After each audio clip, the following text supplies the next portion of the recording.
Late आई हूँ, लेकिन सिर्फ एक सेकंड। बहुत शुक्रिया, क्योंकि मेरी सीनियर्स ने इतनी अच्छी आपसे प्रेस कॉन्फ्रेंस कर ली है, सारी बात आपको बता दी है, लेकिन चूंकि मीडिया बड़ा इंथुजियास्टिकली पूछ रहा है कि आज पार्लियामान में क्या हुआ है, आपको सिर्फ आपकी मेमोरी लेन में एक बात याद दिलाना चाहती हूँ कि जो टिकटॉक वज़ीर आला चिट्टी अनपढ़ जुमैर शराफत अली से हार चुकी है पंजाब की, जो सबसे बड़े पाकिस्तान के 13 करोड़ सूबे के एक नालायक वज़ीर आला है, उसने खुद कहा था कि गीदड़ की खाल पहन के कोई नवाज शरीफ नहीं बन सकता। तो सिर्फ पार्लियामान में अगर मेरे साथी एमएनए शहबाज शरीफ जो फॉर्म 47 पे है और नवाज शरीफ अगर उनको याद दिला रहे थे कि आप गीदड़ की तरह चलते, तो इसमें हमारा तो कोई कसूर नहीं है। और आपको पता है कि शहबाज शरीफ ने, चूंकि खुद उनकी सोच कैसी, उन्होंने कौन सा एहतजाज तरीका बताया था, तो मेरे साथी मैंने सिर्फ उनको याद दहानी करा रहे थे कि गीदड़ की काल पे कि आप खुद ही बन सकते, कोई और नवाज शरीफ नहीं बन सकता। ये जो तरीका है ना, ये नहीं बन सकता। तो देखिए, अगर उन्होंने गीदड़ का सबसे आला दर्जा अपने वालिद मोहतरम को या शहबाज शरीफ को अपनी फैमिली को दे दिया, तो कोई तो उनकी तरह नहीं बन सकता ना। इधर तो सारे बहादुर और जिदार लोग हैं। ये अलबत्ता जो उनके तरीक़ेकार है, अगर लोग उसके ऊपर 547 वाले वज़ीर-ए-आज़म को ट्रोल करेंगे, we can not help it. Ma'am, आज जो असेंबली के अंदर आवाज़ आ रही थी, तो ऐसा महसूस हो रहा था कि हम ये असेंबली जो है मरगला की पहाड़ियों पे चली गई है। देखिए, फिर मैंने आपको बताया कि गिदड़ की खाल पहन के कौन नवाज शरीफ नहीं बन सकता, कोई भी नहीं बन सकता। ये मेरे अल्फाज नहीं है, ये मेरे अल्फाज नहीं है, ये मरियम नवाज के हैं। कोशिश तो की गई है, ये मरियम नवाज के अल्फाज है। देखिए, मेरे साथी मैंने या कोई भी, आप जहाँ से भी गुजरेंगे, रिक्शा ड्राइवर, बस ड्राइवर, कोई भी जो है वो यही आवाज़ें निकाल रहे, तो मैं क्या कर सकती हूँ। पार्लियामानी पार्टी में क्या हुआ है? आप लोग एनआरओ लेना चाह रहे हैं, जिसकी वजह से यह एहतजाजी तहरीक और ताक़ीरी हरबे भी इस्तेमाल कर रहे हैं। वेल, थैंक यू, आपने बड़े सीरियस सवाल किया। मैं आपको बड़े सीरियसली जवाब देना चाहती हूँ कि देखिए, हमारा मुद्दा ये है कि 8 फरवरी को पाकिस्तान तहरीक इंसाफ का ही सिर्फ नहीं, पूरे पाकिस्तान का इलेक्शन चोरी हुआ। हुकूमत क्या कहती है कि हम उसके बारे में बात नहीं करेंगे, तो एनआरओ कौन मांग रहा है?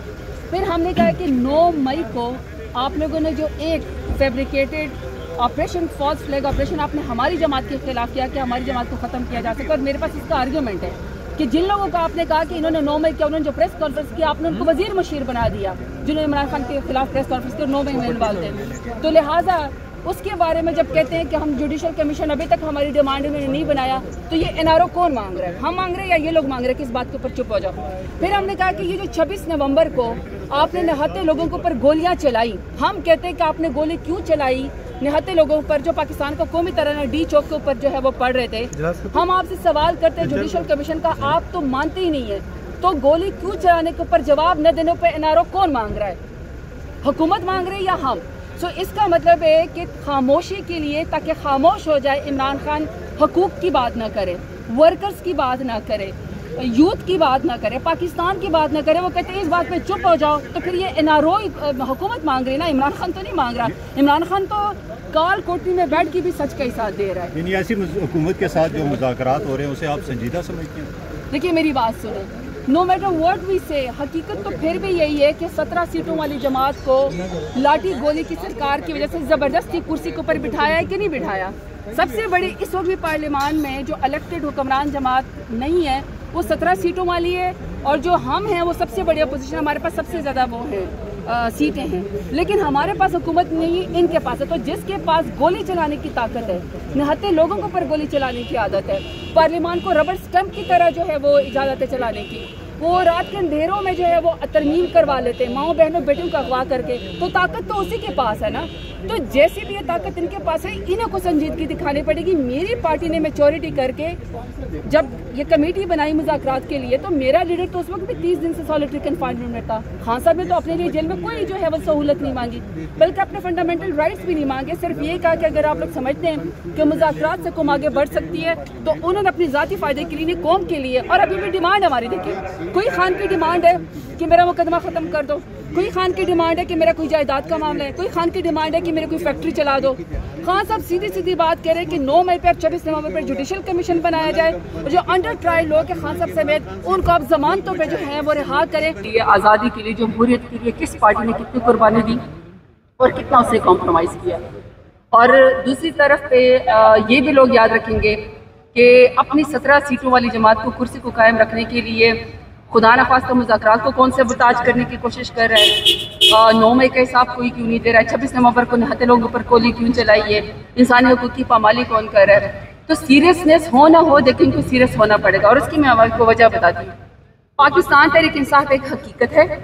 पाकिस्तान में सबसे बड़ा वोट पाकिस्तान तहरीक इंसाफ का है और पाकिस्तान के सबसे बड़े लीडर इमरान खान है। तो अगर ये मेरे लीडर इमरान खान को और पाकिस्तान की सबसे बड़ी पॉलिटिकल जमात को माइनस करेंगे तो नहीं चलेगा और मुल्क चल भी नहीं रहा। लॉ एंड ऑर्डर की सिचुएशन देख लें, महंगाई की आप सिचुएशन देख लें, आवाम की हालत देखें। तो ऐसे में अगर हुकूमत ये सीरियसनेस शो नहीं करेगी तो इसका मतलब है कि मुज़ाकरात की खुदा न खास्ता नाकामी से पाकिस्तान की सबसे बड़ी जमात को और पाकिस्तान के सबसे बड़े लीडर को नेगेट करेगी। उसका जमहूरियत को भी लॉस होगा, मुल्क को भी लॉस होगा, आवाम को भी लॉस होगा। तो बेहतर ये कि जिस तरह मेरी पार्टी ने मेचोरिटी पॉलिटिकल दिखाई है, इसी तरह अब हुकूमत भी मेचोरिटी का करे। और ये जो हमारे 3 मुतालबात है कोई मुश्किल नहीं है। एक हम कह रहे हैं कि 9 मई पे आप जो है वो जुडिशल कमीशन बनाएं।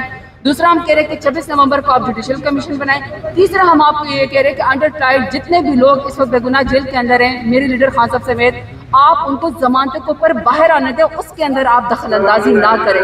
कोई जाती एजेंडा नहीं है। तो इसको ऊपर बात करें तो यकीनी है कोई ना कोई इसका जो है वो पॉजिटिव वो निकलेगा। तो मुज़ाकरात को कामयाब होना चाहिए।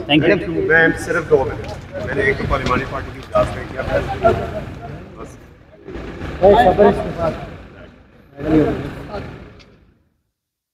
इसके बाद जी मैं बताइएगा, आज पार्लिमानी पार्टी का इजलास था, उसके अंदर क्या फैसले हुए और फिर आज फिर ऐवान का माहौल था, वो एहतजाज की जन्म किया और ये सिलसिला कब तक जारी रहेगा? सबसे पहले तो ये कि बहुत अर्से के बाद हमारी पार्लियामेंट्री पार्टी में हमारे तमाम लोग जो है इन्वाइटेड थे और अब आपको ये पूरी पार्टी किसी तरीके से इकट्ठे आएगी और जो मेरे खान साहब लीडर का हुक्म होगा उसको मनोआन पूरी पार्लियामेंट्री पार्टी अपर हाउस और लोअर हाउस दोनों और प्रोविंशियल असेंबली में उसी तरीके से आपको पार्लियामेंट में आपको तमाम हम नजर आएंगे कि हम उस एजेंडे के ऊपर काम करें जो मेरे लीडर का है। और मैं बार बार एक ही बात करूँ, मेरे लीडर इमरान खान का कोई ज़ाती एजेंडा नहीं है। वो तो पिछले 2 साल से ज़्यादा हो गए बेगुनाह जेल के अंदर बैठा हुआ है, तो वो तो बर्दाश्त कर रहा है, कौम नहीं बर्दाश्त कर सक रही। तो कौम की तो हालत इस वक्त बुरी है।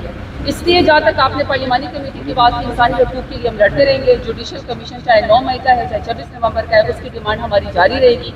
मुज़ाकराती कमेटी भी वो करेगी, बात करेगी। और इस वाली ये जो रियलिटीज़ हैं कि हमारे जितने भी अंडर ट्रायल बेगुनाह लोग जेलों के अंदर है उनकी वापसी या रिहाई, फिर इसी तरीके से 9 नवंबर का और 26 नवंबर का जुडिशल कमीशन, इसके ऊपर हमारी मुज़ाकराती कमेटी बात है। मुज़ाकराती कमेटी के जो मेंबरान हैं वो बड़े हमारे सुलझे हुए हमारे वो हैं मेंबर्स हैं और उसकी जो तर्जुमान है वो साहिबजादा हामिद रज़ा है। तो वो उसमें जो पेशरफ्त होगी उससे आपको इंशाल्लाह साहिबजादा हामिद रज़ा आपको बताएंगे। जहाँ तक पार्लिमान की बात है, देखिए पार्लिमान काफ़ी अर्से से रबड़ स्टैम्प है, यहाँ पे किसी चीज़ का जवाब नहीं दिया जाता। और सबसे बड़ी बात है कि हमारे लोग इस वक्त मिसिंग है, हमारे लोग नहीं मिल रहे हैं, हमारे लोग अभी शहीद हुए हैं और अभी तक 26 नवंबर के शहदा के बारे में कोई बात नहीं की। हम तो बार बार यहाँ तक आपको कहते थे कि पार्लियामान पे लोकल जो एक हर रोज़ का एक जिसका रूटीन का एजेंडा उसको सस्पेंड किया जाए और बात की जाए मुल्क के लॉ एंड ऑर्डर के ऊपर। बात की जाए कि क्या ये तय है कि 26 नवंबर के बाद के जब भी निहत्ते लोग अपनी पीसफुल प्रोटेस्ट की खातिर या अपने हकूक़ की खातिर आएंगे तो आप उन पर गोली चलाएंगे और जवाब नहीं देंगे और आप समन बुकमन होकर बैठे रहेंगे। तो ये एज यूजुअल ये जो भी रूटीन है हम चलने नहीं देंगे। कल भी हम पार्लियामान में आएंगे, परसों जब ये इजलास चलेगा हम ऑन रिकॉर्ड यहाँ पे अपने एहतजाज अपने मिसिंग पर्सन लोग के लिए, अपने शहदा के लिए जो 26 नवंबर को जिनको शहीद किया गया, जो हमारे लोग इस वक्त गायब हैं उनके लिए, जो हमारे लोग और खवातीन कारकुनान खान साहब जो इस वक्त जेल के अंदर है जिनका ट्रायल हो रहा है और उनकी जमानत पर बाहर नहीं आने दिया जा रहा है, उनके लिए हम पार्लियामान के हर वक्त आवाज़ जो है मौसम तरीके से आपको